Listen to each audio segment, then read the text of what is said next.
भारत पानी बंद करने की हिम्मत नहीं कर सकता। पानी को बतौर हथियार इस्तेमाल किया गया तो ऐसा जवाब देंगे कि दुनिया देखेगी और इसके असरात दिहाइयों तक महसूस किए जाएंगे। पाक फौज का बुज़दिल दुश्मन को वाज़ेह पैगाम।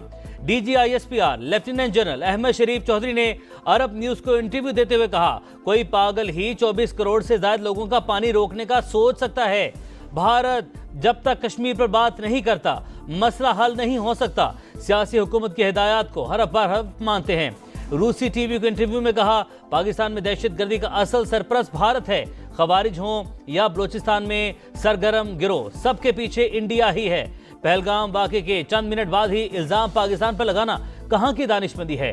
गैर जानिबदाराना तहकीकात और ताउन की पेशकश की, लेकिन भारत ने जारहियत कर दी। हमने फौरी और मौसर जवाब दिया, 6 तैयारे मार गिराए। दुश्मन को हकीकत का सामना करना पड़ेगा। जंगबंदी की दरख्वास्त भारत ने की, हमने खैर मकदम किया और कहा अमन और इस्तेहकाम चाहते हैं।